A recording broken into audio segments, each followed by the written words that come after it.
আমাদের এইসব অ্যাসুরেন্সের ভিত্তিতে ওনারা বলছেন যে আগামী 12 তারিখ থেকে যে 72 ঘন্টার যে হত্যা যে পরিবহন ধর্মঘট ডাকা হয়েছিল সেটা ওনারা প্রত্যাহার করে নিয়েছে। প্রতিষ্ঠা পরিষদে নিয়ে যাব, এটা হচ্ছে একটা সিদ্ধান্ত।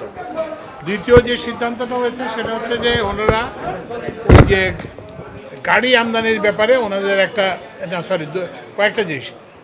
এরপরে যে গুরুত্বপূর্ণ দাবিটা ওনারা করেছেন সেটা হচ্ছে যে ওনারা যে অগ্রিম আয়কর দেন সেটা যাতে ফাইনাল সেটেলমেন্ট হিসেবে গ্রহণ করা হয়।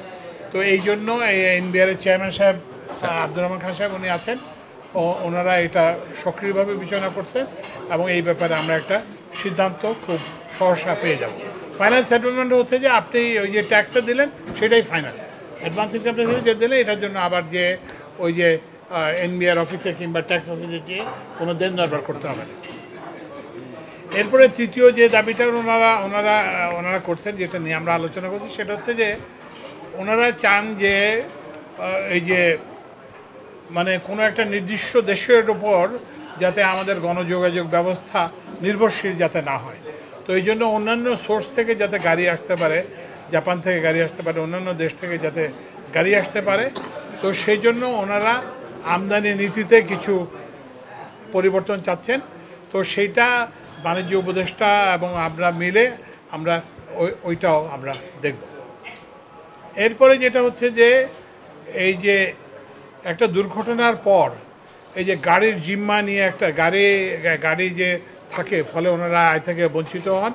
তো এই জন্য এই গাড়িটা যেটা এখানে মূল ইয়েটা হচ্ছে যে দুর্ঘটনাটা কেন হলো, এটা কি মেকানিক্যাল ফেলিয়ারের জন্য হলো নাকি অন্য করে, এইটা নির্ধারণ করে স্বল্পতম সময় আমাদের জননিরাপত্তা সচিবও ছিলেন, ওনারা এটা করে এবং আমরা একটা কমিটি করে দিয়েছি যেখানে সড়ক মালিক শ্রমিক প্রতিনিধিরা ওনারা থাকবেন।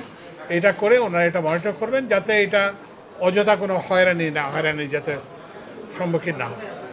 এরপরে ওনারা আরও কয়েকটা জিনিস বলেছেন, সেটা হচ্ছে ওনাদের জন্য একটা হাসপাতাল যেখানে কী বলে শ্রমিক মালিকদের একটা অগ্রাধিকার থাকবে, সেটাও আমরা স্বাস্থ্য মন্ত্রণালয়ের স্বাস্থ্য সচিব আছেন, ওনারা আমরা এটা দেখব। এরপরে ওনারা আরেকটা যেটা করছে যে একটা আইন আছে যেটার প্রয়োগ হয় নাই তহবিলের ব্যাপারে, শ্রমিক কল্যাণ তহবিল। তো সেটাও আমরা কেন কার্যকর হয় না এটা এবং কীভাবে কার্য করা যায় সেটা আমরা দেখব। এবং আমাদের এইসব অ্যাসুরেন্সের ভিত্তিতে ওনারা বলছেন যে আগামী 12 তারিখ থেকে যে 72 ঘন্টার যে হত্যা যে পরিবহন ধর্মঘট ডাকা হয়েছিল সেটা ওনারা প্রত্যাহার করে নিয়েছেন।